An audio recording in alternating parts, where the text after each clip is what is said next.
while we were gone, we wanted to check up on a few things that happened and weigh in. And Albert, the first thing, obviously, you put this at the top of the show because we can't say anything without discussing the fact that Ndamukong Suh announced his retirement, which is like, who the hell thought that guy was still playing football? He wasn't. Let's just start here. He is such an interesting guy because, like, I remember watching him at Nebraska, and I don't know how much you remember about like the very end of his career at Nebraska, how dominant he was. Oh, yeah. But it was like the guy looked like the Incredible Hulk playing college football. And then, I think over the course of his NFL career, we saw plenty of flashes of it. And so a great player. Obviously there was the stuff with the fines and everything else. And so, there's, I think, a little bit of a complicated legacy there, but a great player who I always had good dealings with whenever I dealt with a really smart guy. But I don't think that that's what you're looking to do with this one. No. No. I mean, really Ndamukong Suh's great. I'm not going to act like I didn't help instigate this. Yeah, no. And Ndamukong Suh's great, but like there's this trend of players announcing their retirement like 6 years after their last snap is hysterical. And this, I didn't know. I got keyed into this, I don't know, I would say probably about 8 or 9 years ago. I used to have a job at NFL Network and I like my job at NFL Network. It was a lot of fun.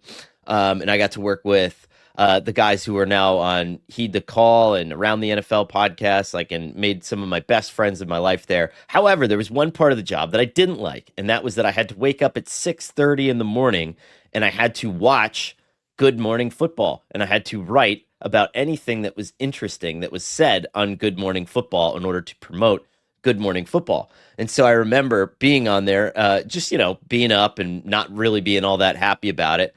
And it was like, again, it was like 2017.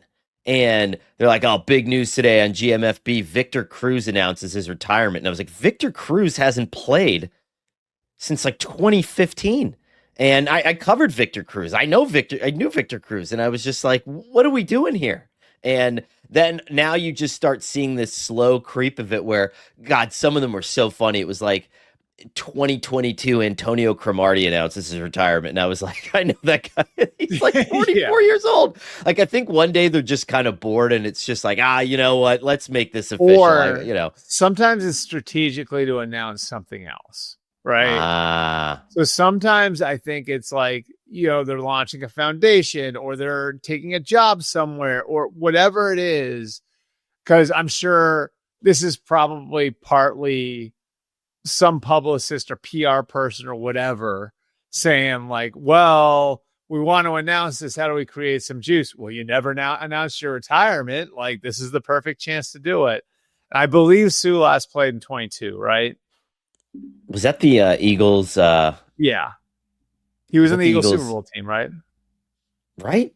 Ndamukong Suh, last played when he was 35. His last Pro Bowl was 2016. He is currently 38. Happy for. What is he going to retire as? A lion? As a dolphin? As an eagle? Got to be a lion, right? I mean, I guess you'd assume that he's going to. As a God, I forgot he spent 3 years in Tampa Bay. He was with the Rams during that Super Bowl year. That would be funny if he just retired as like a Ram. I thought he was actually he was pretty good on the Rams, wasn't he? He was an important part of that Rams Super Bowl team. Yeah. So that was like really probably the last time he was because I don't know how much he did. The Eagle, I think his impact on the Eagles is relatively limited that year in 22. So right, he played 8 games. He got a sack, 10 tackles. Yeah, it was. But he's a perfect example of like the kid. He's a perfect example of like the guy who there are only so many people who are built like him who can move like him at his size. Where like it's like Clowney's kind of this way too, right? Like where they can be productive deep into their 30s just based on like their physical ability and the margin for error they have physically because of how gifted they are, Yeah. So even if they lose a little, they're still pretty good. I checked on the Victor Cruz one. A couple funny things here. So if you Google, at least on my computer, Victor Cruz announces retirement, you get a photo of Carson Wentz which I think is really funny. Not quite Victor Cruz. Victor Cruz announced his retirement in 2018. Last played, so he finished his Giants career really in 2014. And then he had the torn patella tendon, missed all of 2015. He played 15 games in 2016. And then again, 2-year gap of nothing. And then on this platform called Uninterrupted, he just decides to announce his retirement. So maybe I'll do that. Once Sports Illustrated cans my ass, like I'll just come back and be like, just you know vanish. what, guys? Just vanish for a couple of years and then reemerge. Disappear for 2 years, work in marketing, and then just be like, hey guys, I just wanted to announce my retirement from sports writing. No career highlights to mention. I like it. Yeah. Listen, I think it's two sides of the coin, and I will put like a serious, like not serious button on this, but like it is hard. I would imagine it is hard for them it's hard to stop the NFL, right? It's hard to leave. Yeah. It's probably like the greatest drug ever invented for a player, right? You can walk into that facility and everybody's catering to your every need, and there's 70,000 fans screaming at you every Sunday, and when it's good, it's probably never as good as anything's ever going to be.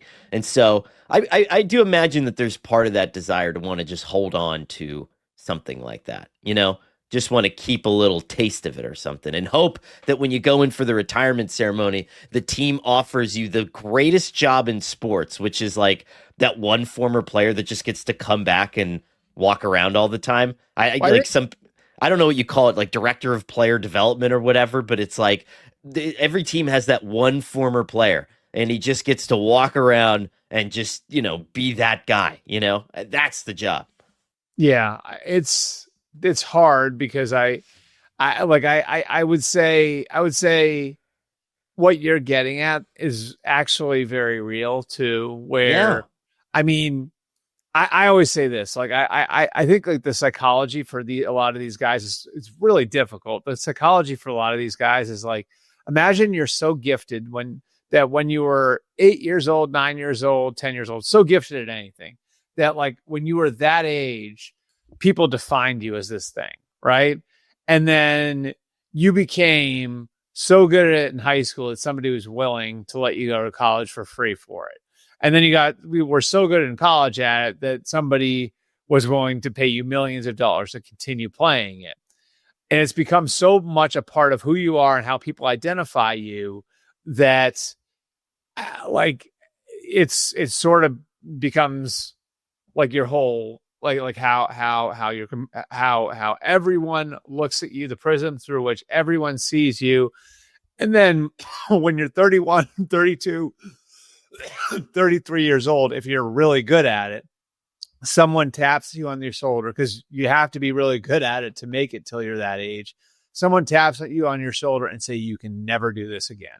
Yeah. I mean, psychologically, that's a really tough thing, It is. Yeah. So maybe I'm coming around on the idea of just like, they can come back whenever they want and just announce their retirement.